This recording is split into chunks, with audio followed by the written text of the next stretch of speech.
A continuación se desarrollará el tema de correspondencia entre el plano S y el plano Z. Aquí se observa la respuesta de un sistema de control a una entrada de tipo escalón unitario, junto con sus respectivos parámetros de caracterización, los cuales se encuentran enlistados aquí. Por ejemplo, tenemos el tiempo de subida, el tiempo pico, el sobrepico y el tiempo de estabilización.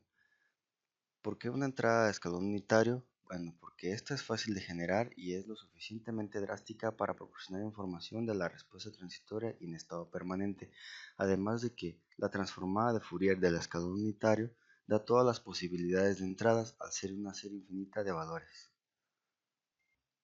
Aquí tenemos otros de los parámetros importantes que caracterizan la respuesta del sistema.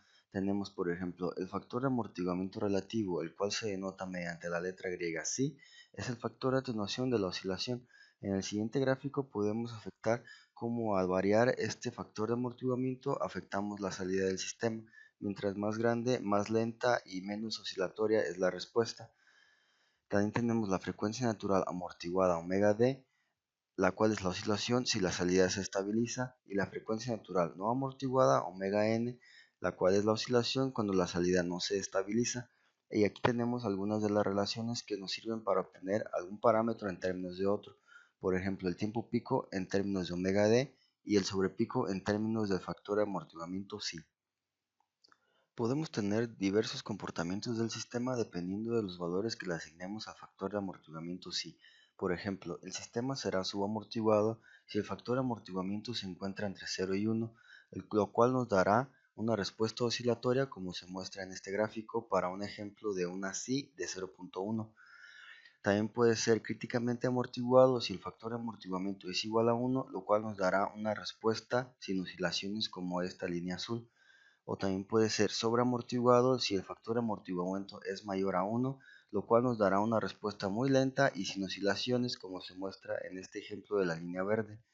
Aquí tenemos esta nota que nos dice: es preferible respuestas transitorias rápidas y amortiguadas, por tanto típicamente se usan factores de amortiguamiento relativo entre 0.4 y 0.8, lo cual representa un sistema de tipo subamortiguado. Aquí tenemos las equivalencias correspondientes entre el plano S y el plano Z.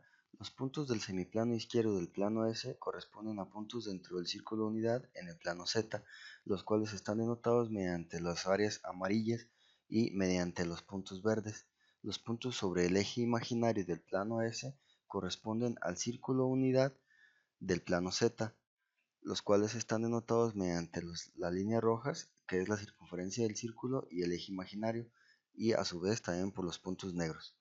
Y los puntos del semiplano derecho del plano S, que corresponden a la zona de inestabilidad, corresponden a los puntos fuera del círculo unidad, los cuales se denotan mediante toda esta zona de blanco y los puntos amarillos.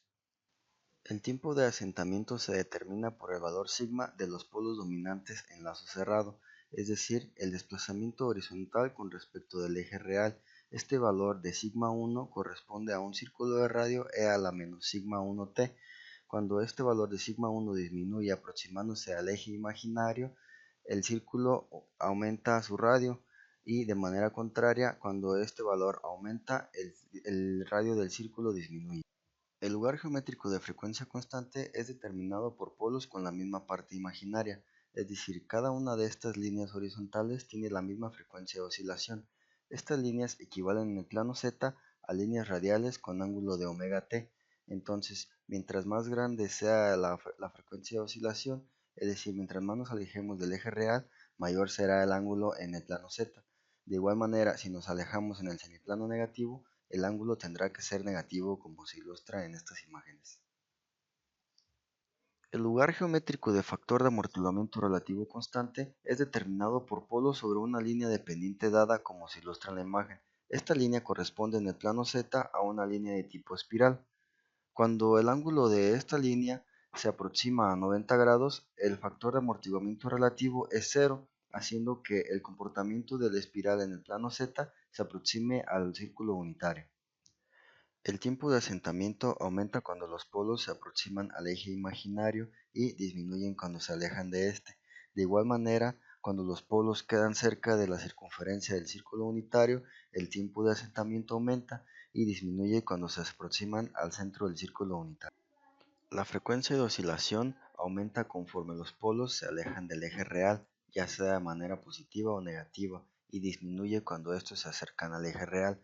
De igual manera, en el plano Z, cuando el ángulo de las líneas radiales verdes aumenta también la frecuencia de oscilación, y cuando este ángulo disminuye, de igual manera disminuye la frecuencia de oscilación.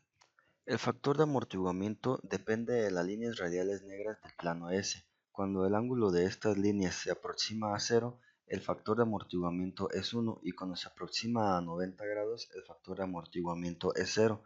En el plano Z podemos apreciar las diferentes líneas espirales para los diversos valores de los factores de amortiguamiento. Aquí se aprecia claramente cómo afecta el tiempo de establecimiento la posición de los polos en el plano Z. Conforme estos se aproximan al centro del círculo unitario, el tiempo de establecimiento disminuye y aumenta conforme estos se alejan del centro del círculo unitario. Como ya se dijo, la frecuencia amortiguada es directamente proporcional al ángulo de las líneas radiales verdes. Conforme este ángulo aumenta, la frecuencia también aumentará y también disminuirá si este ángulo disminuye. El factor de amortiguamiento varía según el comportamiento de las líneas espirales. Mientras más cercano al eje real positivo tendremos un amortiguamiento máximo, y mientras más se aproxime al comportamiento del círculo unitario tendremos un amortiguamiento de 0.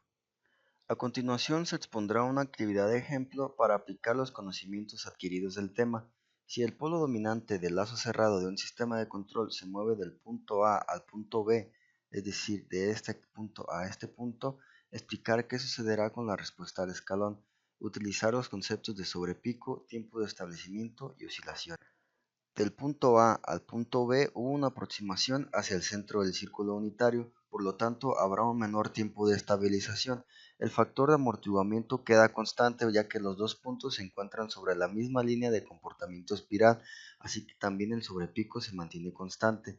El ángulo que forma desde el origen hacia el punto B es más grande que el ángulo que forma desde el origen hacia el punto A, por lo tanto la frecuencia de oscilación aumenta.